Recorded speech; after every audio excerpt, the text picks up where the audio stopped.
Coming up on the Mobile Journalism Show. So the most popular one I've ever done is the one about circular runways, and that kind of went viral. So that one's agonizingly close to 50 million views on Facebook, I think. Millions of views on videos shot with a mobile phone. How's he doing it? Today's guest is BBC mobile journalist Dougal Shaw. Welcome to the Mobile Journalism Show. If you're a mobile journalist, marketer or creative who makes content on a mobile device or for mobile audiences, you're in the right place. Keeping you up to date with the fast-moving world of mobile, here's your host and mobile video specialist, Mark Egan.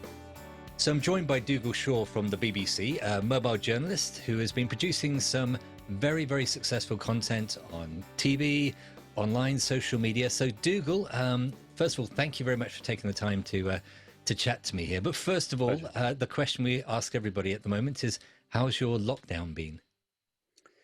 Yeah, I mean, I'm going a bit stir crazy, I suppose. I need it to end now. Actually, I'm really champing at the bit creatively because, you know, in the beginning, you're in kind of survival mode and you're just worried about your family and your health. And then touch wood, things are quite, we're okay. But after 2 months, I really miss the parts of the job that I love, which is going out and meeting people and doing stories and scratching that itch and finding the next big thing. And I can't really do that at the moment. I've adapted my working methods to a certain extent, but I mean, even my sort of magic mojo kit, which I keep in a bag, is stuck in BBC Broadcasting House, new Broadcasting House, and I've been physically apart from it because I haven't, I've been literally working remotely for whatever it is now, 7 weeks or something. So it's like being separated from your child almost. Yeah, I'm getting sort of gadget anxiety with things like the pocket gimbal and obviously I've got my phone here, but all the other bits I need for filming is there. So I'm looking forward to being reunited with my mojo kit. Well, I see. I mean, because I followed your journey from the very beginning, I think, and there was a point where you just seemed to kind of switch over to just shooting. Almost like you made a decision. So when did you first start embracing mobile journalism? It kind of goes back really to 2015, so it's like 5 years ago now, which I think in iPhone years means we're talking about the iPhone 5 or something like that, which is the one with, with the HD cameras and stuff on it. But for me, it was like one moment. I was, I don't know if I'd seen other people using them, but I just realized that the quality was getting very good now because I think I'd seen some people shooting on it. And I'd been experimenting with having one as a second camera. So during shoots, if I was doing an interview with someone, in the same way that some people would use a GoPro camera for a wide shot, a locked off wide shot, which is then very useful in the edit and looks pretty classy when you cut between the two. I started doing that with an iPhone. I bought a small Manfrotto tripod and I would just have it in the corner during some of the interviews I was doing. And then as I was in the edit, looking at the shots, I just kind of thought, I mean, that doesn't really, the quality is so good. I'm not losing much when I cut away to it. I think my main camera at the time was a Canon C100, so, a good camera. By the time I'm doing my edits and final cut, I think this is pretty good quality footage now, certainly for that kind of shot. So I knew it was good, but I had it in my kit bag and I had the tripods and I had a few things that I could add to it to get good sound as well, microphone attachments. But it actually started properly with an accident because I was filming one day a story about free Wi-Fi in cafes, because there was a trend in London where people were getting annoyed with people coming in, getting one coffee or less than that, but sitting around all day using their Wi-Fi on the MacBook. So, as you've probably seen. So they're probably all mobile journalists trying to feed their material back on. Yeah, that's almost what it's become. But so some of them in kind of revolt against that, the cafes were saying no Wi-Fi, switching it off or blocking up the plug sockets. So I was doing a story about that. I went to interview a guy in a cafe, the owner, who'd done this. And the problem was I'd done 3 bits of filming in a row where I hadn't been back to base. And base is the only place where I could recharge my batteries. And normally I've got about 4 big batteries for the big camera. And then I checked the day before I had just enough power left, but I think I'd left the camera on in the bag, so it drained it overnight. And I literally only found that out when I was setting up the tripod to interview the boss of the cafe. And it was going to be so embarrassing to tell him that I'd done this mistake that I kind of, in my head, I said, right, I'm actually going to switch to plan B. I'm confident I can do a good interview with the iPhone, and I'm going to use that instead. So it was kind of born of adversity. It was an improvisation.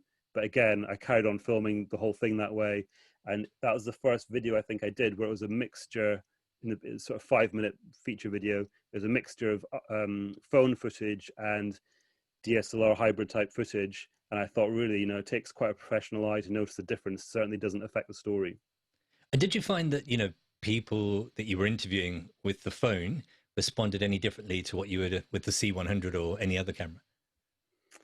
Yeah, because the weird thing was, the next thing that attracted me was kind of selfish on my part. It's just how light it is and how nimble it makes you. Basically, I felt I'd always been envious of radio journalists who travel so light, like they could fit everything in a rucksack or probably even a bum bag or something if they wanted to. And I wanted to be like that. So that was the first benefit for me. And that, becomes quite apparent straight away. Of course, you're not having to carry around a huge tripod and all the rest of it anymore. So that's a win in itself. But the thing I completely hadn't expected is, like you were saying, the reaction of the people that you're interviewing. And the first time I noticed it was, I was in Glasgow, and I was doing a story about a shop that sells manga cartoon kind of toys and magazines and things like that, run by a Vietnamese guy. And in this shop, it was really kind of over the top extrovert characters. They had a lot of people working in the shop who'd dress up as manga cartoon characters, and they would be giving out flyers and going crazy. And everyone seemed sort of super confident and excited. And I turned up, filmed everything. It looked really good. I had the mobile phone out to film the main interview of the owner. And then afterwards, when I was packing it away, he said, oh, you'll never understand how relieved I felt when I saw you bring out the phone. I was so nervous about this interview. You wouldn't have known it because he did a really good, confident interview. But he said, I couldn't sleep last night. I'm doing a BBC News interview. I didn't know what to expect. I thought there'd be a huge camera. And then when I saw you setting up with a little phone, all the nerves vanished. And that really hadn't occurred to me before, because you do so many interviews doing the job, it becomes second nature to you. You're not even thinking about it anymore. But for a lot of the people you're meeting, this might be the only time they'll ever do an interview for TV or digital or anything like that. So they're quite overwhelmed, and you can easily forget that. But the phone, because they have one as well, is a great leveler.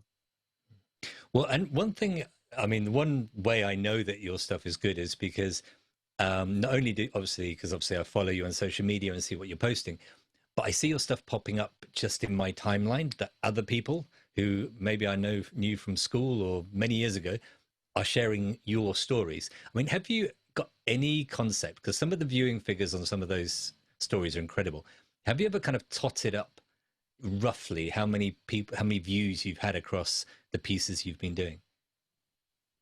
I've never done the whole thing, but I mean, I know that I know definitely the big hits, because you want to know which ones are done well.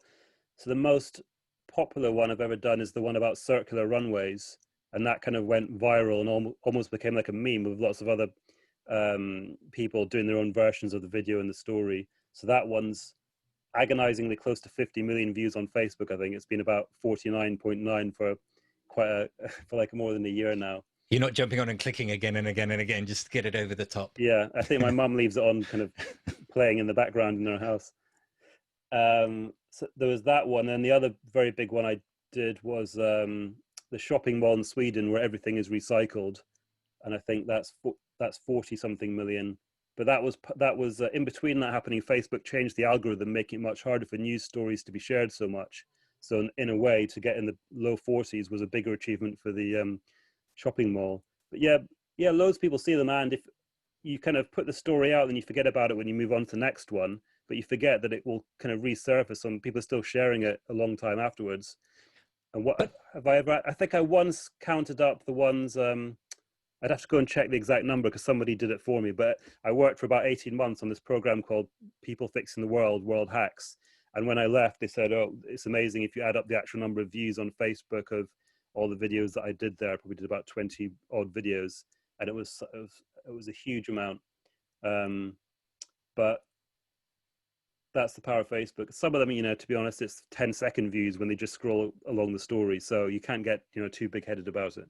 Yeah, although you bring me on to another topic, which something I think we're both sort of very interested in is, you know, some people call it solutions journalism, constructive journalism, solutions focused journalism. And it's, in short, the idea that if we only report on what's not working in society and ignore what is working in society, we're not giving a kind of a balanced view of what's going on in the world. And lots of your stories have had a solutions focus, and that seems to have worked for you. I mean, I'm just off the top of my head, you did one with a school, I think it was in Bradford, where they brought, it was failing in many ways, and they brought back music, and that had a huge impact. Yeah. And then there's, you know, there's obviously the one in Sweden. I tend to remember you went and did a thing in Paris. One, yeah, with environmental kind of issues. So tell us about what your approach is, you know, how you choose your stories and why you think those stories are really kind of resonating, especially on things like social media. Well, that one, it was, so I have to thank a guy called Mukul Devashand, who's quite a well-known figure at BBC News, who's always setting up really successful new projects. But he wanted to make a solutions journalism program at the BBC, and he kind of told me about it, and he said he'd have some jobs and I should apply. And at the time, I thought I'd never heard of solutions journalism, and I just thought, look, I've always got a long list of stories that I just really want to do. I'm sure I can kind of just call them solutions journalism, and I'll get away with it. And I looked at my list of stories and I thought, yeah, probably 80% of these you could call them solutions journalism. It's not, yeah, I'll get them commissioned. That's fine. So in the end, luckily enough, I was able to join his team. But on that program, it's like 2 or 3 or 4 stories in, I just realized that what a brilliant kind of genre this is to work in.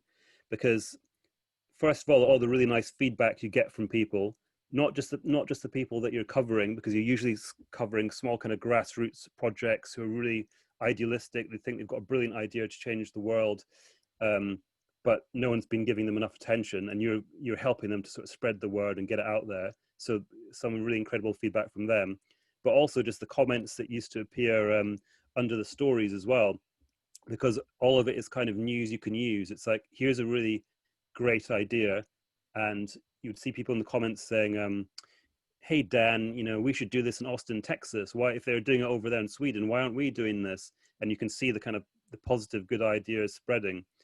So that was, yeah, I'm a bit of a news junkie, and to get those kind of hits from people who are enjoying the stories is sort of very satisfying and spurs you want to do more. And I was there for about 18 months working on that show, doing nothing but those kind of stories. I mean, do you think that in a sense that, because your sort of mojo and a solutions kind of, so in other words, you're getting up close to people, you're often telling stories which are, you know, it's a balance between all the kind of terrible stuff going on in the world, but actually people are sometimes trying to make a difference and telling these stories. Does the fact that you turn up with sometimes a 360 camera and a phone, you know, very, very lightweight, do you think it's a good match? Is that a really good way to tell those particular kind of stories? I think they're very compatible, but I wouldn't say, you know, necessarily it's the only way you can do it, obviously, because a lot of people do great solutions journalism stories just with normal kit as well. But what I've found is that it gives this really kind of naturalistic way of working. And a lot of the people that you're covering, they're not big seasoned media professionals who've had lots of training, who can cope with lots of big cameras. They're often quite shy and nervous. And so doing it this way really relaxes them and helps to tell the story. And the other thing for me is I like to do these things as kind of like almost like a personal adventure, and I'm just chronicling my journey. So if I can go there with small inobtrusive cameras, like my mobile phone, or things I've used like the pocket gimbal or the Insta360 camera or other 360 cameras, they're really small and inobtrusive. You can pretty much keep things feeling just as natural as possible. And that's one of the things that I really love about Mojo, that, for example, if I'm filming a person, to get the right kind of shot that I want, a kind of mid shot, I'm standing to them pretty much as close as I would stand if I was just having a normal conversation. And the phone is quite small. It's not like having this huge camera looming next to you, the big camera person behind it. You're just holding up the phone, and it's quite easy for the person to forget it's there. Again, because of the way I do the sound, which is I just have a microphone plugged into the phone and usually hanging underneath, and either I'm holding it or I've got it on a rig. It means I don't have to sort of stop and say, oh, I'm just going to, you know, wire you up and put this on. All that faff and kerfuffle really kind of breaks the magic of just having a normal conversation. So for me, the mobile phone just keeps it really, really simple and natural. And for a lot of people I was doing the solutions journalism stories with, that worked very well. As it happened, I did quite a few stories that involved children, so solutions to help children. And for them, they're so used to the mobile phone that it was they would open up and be really relaxed and great contributors with it.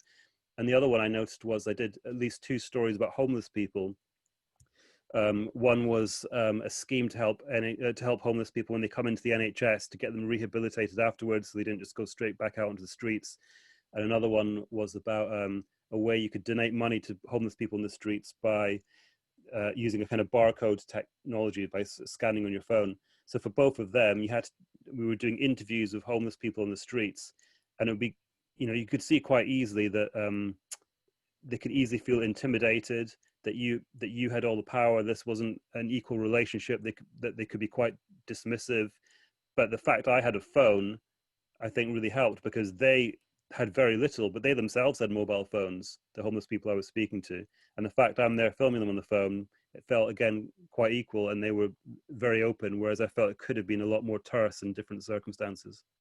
And the actual kit that you use, because I've seen it, and you attach a kind of like you said, a microphone, so that if you're getting up close, you're picking up the audio without having to kind of clip a mic onto them.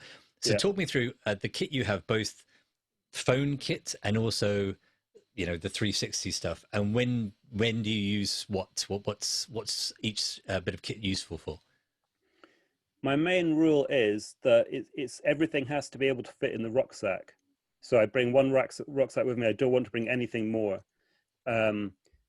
So that's what decides what I'm going to use. Basically, you're either fit in there, or you're not even going to be considered. I've obviously got my mobile phone itself, which I just carry in my pocket. In the bag, I have lots of plan Bs, basically, because things can go wrong when you're doing Mojo or any other kind of filming. So I've probably got about 3 or 4 different ways I could record the sound if I had to. I've got clip mics that will plug into the phone. I've got 2 kind of condenser mics, which you would just look like normal broadcast mics you'd use in television, but I have adapters so you can plug them into the phone. And this is the kind of thing that makes it look a bit different, I suppose. And I always explain to people that the phone is a brilliant camera. You don't have to do much in terms of the quality of the picture, but it is the sound, because the phone is designed for you to be speaking like this, right next to the phone. It's not designed for doing interviews the way you would to make my kind of report. So you do need to adapt things to get the good sound. So I've got that. I used to bring a small tripod with me, and I thought, well, that keeps the shot stable. That's quite important. But it did take up quite a lot of space. I had a small compact one, but it would go up to about 6 feet tall. And in the end, I realized, well, actually, I think I can get rid of that in the bag as well. I don't really need it. The phone is so light that you can hold a very steady shot when you use a rig. So the rig is the kind of little plastic thing. You get some metal ones as well, but it's just a kind of a device to hold the phone steady, and it often comes with handles like the one I have. So I've got a couple of different rigs I use, and once I'm holding it, I don't need the tripod, because unlike some other Mojos, I'm not editing on my phone. I'm editing on Final Cut, and you can add a bit of steadiness. You can stabilize the shots in Final Cut, but I don't even use that often. I'm finding the shots are actually quite stable just from the phone. I've got my MacBook, which is the heaviest item in my kit bag, and that just sits at the back of it. I've got spare batteries. And then, if it's like a trip abroad, if I'm staying overnight, I've got to get my clothes in there as well. So there's kind of spare boxer shorts and things. Everything gets crammed in, but you have to be very disciplined and know exactly where each kind of thing you might need, which pocket it's in, because when you're scrambling around in the heat of battle filming, you haven't got time to find that special adapter you need, and it could be anywhere. And you make use of 360. So how have you been doing that? So the 360 camera is one of the objects, the gadgets that definitely has made it into my bag. Partly because it's small, so it's not taking up much space, which is important. But I just found it so useful, having only used it a couple of times, that I thought, yeah, I've got to carry on using this and kind of integrate it into my workflow. So the first way I found I've been able to use it is because I'm always working on my own, if I'm interviewing somebody standing next to them,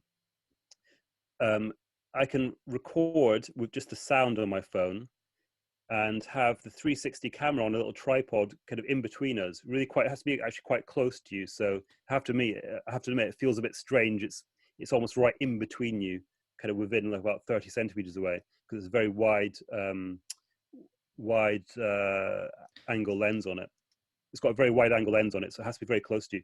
But what it allows you to do is in the edit, from having that one single camera, you can kind of direct the shot so that it's pointing at me when I'm asking the question, and then it can slowly pan round to the interviewee because it's obviously covering 360. And it's almost like having a two camera shoot with this tiny little object. You can go between two people, even three people, I suppose, if you had that many there. That's something I couldn't do before. So I'm still practicing with it, but that's pretty cool. Then the other thing that happened that made me really appreciate it was, this is a solutions journalism story. So I was working in Paris doing this story about a social enterprise which works on composting food. So basically they send these people out on bikes to restaurants in Paris, and then they take by bike all the food waste to a central plant where they have a huge composter and they compost the waste food. So I thought, okay, as part of the story, I definitely need to use a 360 camera, which I could. This was the kind of dramatic shot I planned in advance before going there, because I could just see in my mind this would be good. So I got one of the guys who was cycling to hold the 360 camera on a selfie stick, and if you know the way these things work, what's so clever about them is it becomes like a drone shot over the guy's head as he's cycling along, because the software gets rid of the stick which is holding it. That's the clever thing that happens in the edit. So I got some really good shots, about 2 or 3 minutes, of this guy cycling on the cobbled streets of Paris from above, for about 2 meters above. And so I had that in the edit. Then what happened was, while I was there, I had to wait for about half an hour in this car park for someone to turn up, and there was nothing to do. And the guy said there, look, I know you've come to do ours for this story, but there's a really cool business in this car park around the corner. You should come and see it. So I went down, and it was, he explained it was an underground mushroom farm. And he said that what's happened to some car parks in Paris is they've become kind of dilapidated. They don't want to use them for cars anymore. So instead they're being turned into these underground mushroom car parks for growing. And I went in and I thought, wow, I can't believe what I'm seeing here. It was like you're on the set of Aliens or something. It was, you pushed back these plastic curtain, and there was this row and after row and row stretching as far as you could see of these mushrooms growing out of these kind of weird wire hanging baskets. And the air was thick with spores and smoke, and there was a funny red and bluish lights they use for growing underground. I just thought, wow, that looks so amazing. That has to be filmed. So I walked around with the 360 camera, knowing that it would just soak everything up in 360. And then in the edit, I could, do what I have to do with it. So I had time to do that. And I got back, and then we had to whiz off and do the story about the composting again. So when I got back to base in London and it was time to think about that mushroom story, I thought, so it's such a good story, but I wonder if I've got enough pictures to tell the story. Maybe I don't. And I started to do the edit, had the really cool bit of going through the mushroom farm, all the funny lights. And I thought, that's definitely the beginning of the video, but where is it going to go from there? I need to explain how the backstory, which was that in the 70s, they were making all these flats, apartments in Paris, and it was compulsory to build underground parking. They don't need them anymore. So how am I going to tell that part of the story? And then I had a sort of brainwave, which is that when I had the guy cycling along the streets of Paris I was just using the footage in the edit pointing downwards of the guy cycling, so you could see him going down the street. But I thought, hang on, it's 360. So I've actually got these amazing shots in the rushes that I haven't used. If I point things upwards, showing a kind of, like flying through the streets of Paris, but showing off all these 70s tower blocks. It's just that I haven't seen them because in the edit, I'm pointing the other way.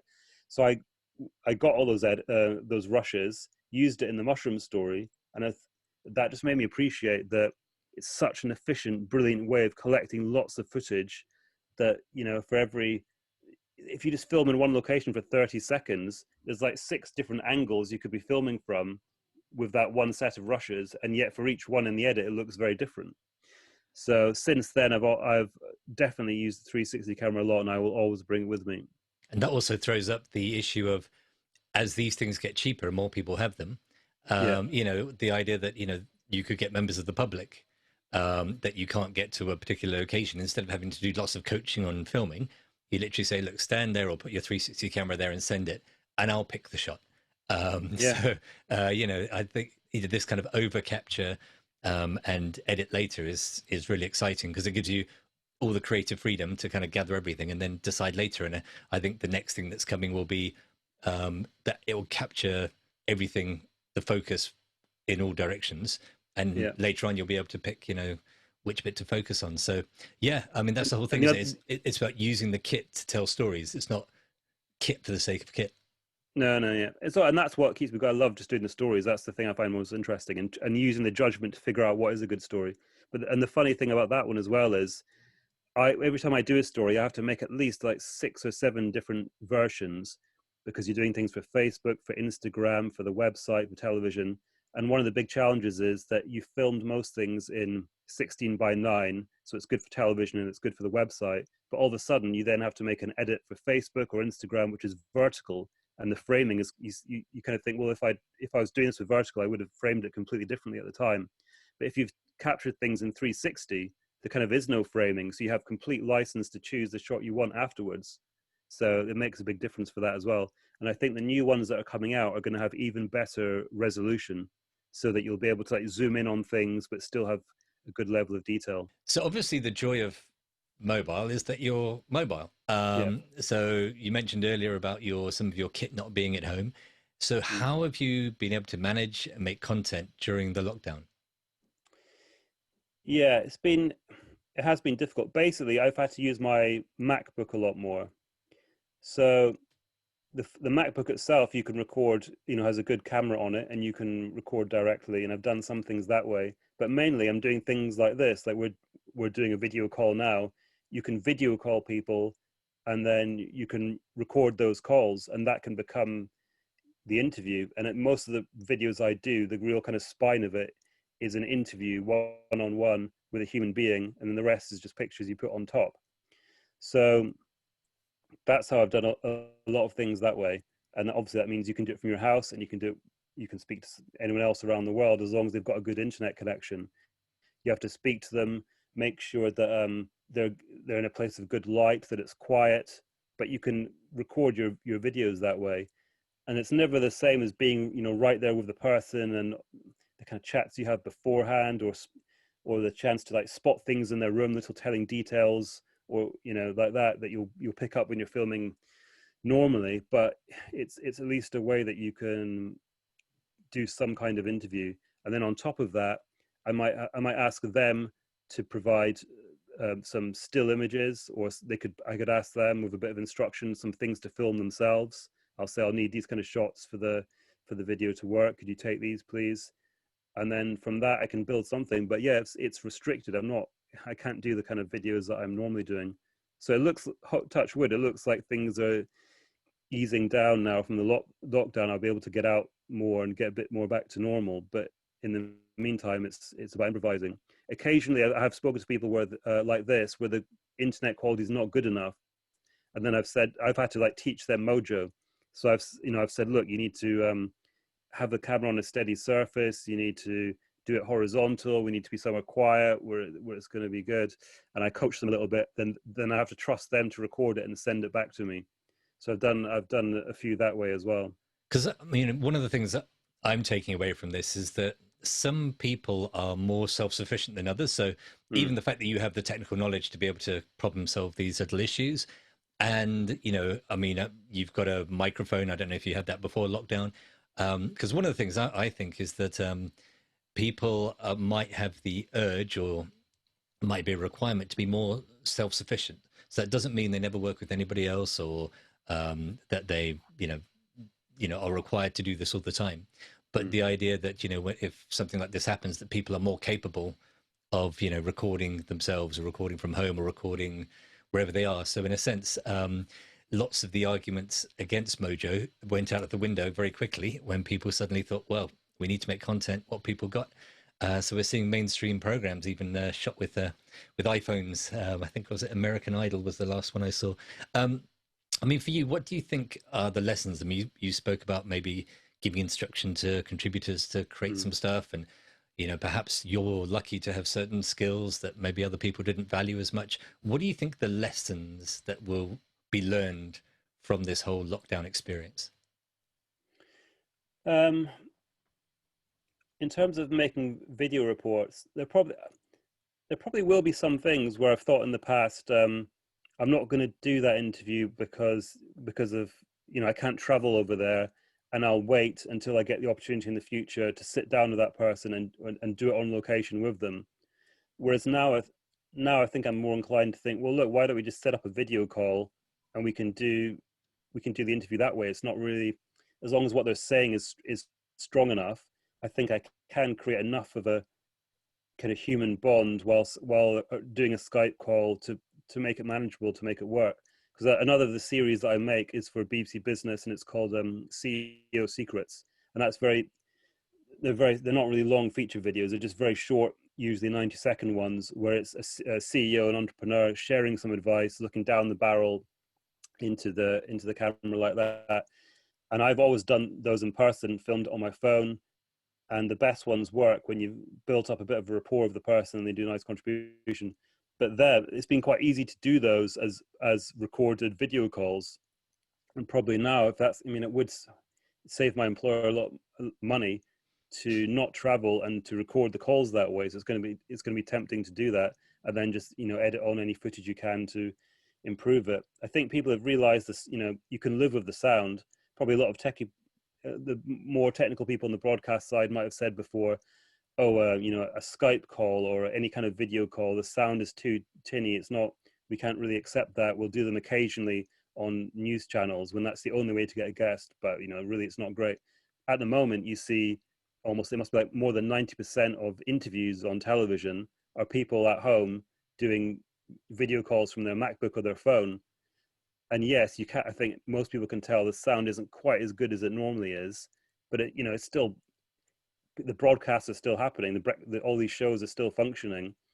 It'll be very interesting to see what they go back to now they know this is possible, because you can't always send out a camera crew to go and set up a live broadcast to do the interview. I think probably we will see definitely quite a big increase in the number of video calls being used on television. And everyone, it makes sense for anyone. It's in my interest as a journalist, when I want to speak to people, if they're already well versed in how to film themselves as a basic kind of useful modern skill, like knowing how, like good handwriting, just how to make a video. If more people can do that, that makes my life easier. And if you think, for people like businesses or charities, people who want to have their voices heard in the media, if you can film yourself, if you can be self-sufficient, that's going to obviously be of benefit to you too. Brilliant. Well, one final question. Now, you mentioned that you're kind of directing people, and every mobile journalist has their own system, in the sense that when they're approaching something, they think how they're going to do it, how they're going to set it up. There are things they just like to do, or way they like to film something. So if you were directing the listener of this podcast to go and shoot a story, what would be the kind of the basic rules or the basic approach if they're wanting to do a kind of a Dougal style piece? God, there's lots of things. The first thing I'd say is don't overthink it. Go in with like a rough plan of what the key elements of the story are, which is the kind of the usual who, what, why, where, the kind of things you must cover. Go in with that in mind. Have a very rough idea of the location, what this person is like that you're going to meet. Definitely speak to them first, but don't approach it like a lawyer who's interrogating every single question before you get there. You need to have it as a kind of voyage of discovery, so that you can feel your own sense of joy as you figure out the story as you go along. So that's the kind of slightly gonzo approach I like. And at every single stage of filming, be open to improvise, and because there's things you'll find out when you're there that you couldn't possibly know before. So quite often somebody will reveal some details that you think, oh wow, I had no idea of that. I mean, that's the kind of the headline of the story, really. And this is from my perspective as a journalist, but in a way you're just forgetting to be a journalist, and you're being a human being and saying, what are the things that suddenly make my ears prick up or my hair stand on end? What's that thing that's really intrigued me? Because that's going to intrigue the audience. And just be aware for those moments. It might be something a person says in the course of filming. It might be something you see. something that you're looking for something that surprises people, that jolts them, because particularly these days, there's so much visual content out there on people's Facebook streams, on Instagram, everywhere else. We're bombarded by information and images. I think what's the good phrase I heard the other day? Infobesity. It's just so much information out there. You need to begin your report with something that's visually arresting, that though people looking at it, and I'd say the absolutely best thing you could do wouldn't require any words. You would just be looking through the whole report and the whole thing would explain itself visually. That would be my kind of perfect report. Either that or something very, very emotional, because humans can't help but care about other humans. And if someone is, I always say, if I'm filming someone talking about something, you only film for emotion. So I don't want to hear somebody explain something, because that can be done with voiceover and more accurately, or it can be done with text on the screen. The only time you should really justify having a human being in the picture is when you can see the emotion on their face and they're talking about what they felt and what they went through. So you're always trying to capture those moments. Often when you're filming, that comes really right towards the end, because people, don't get into that state straight away when you're speaking to them. You have to kind of build up into it.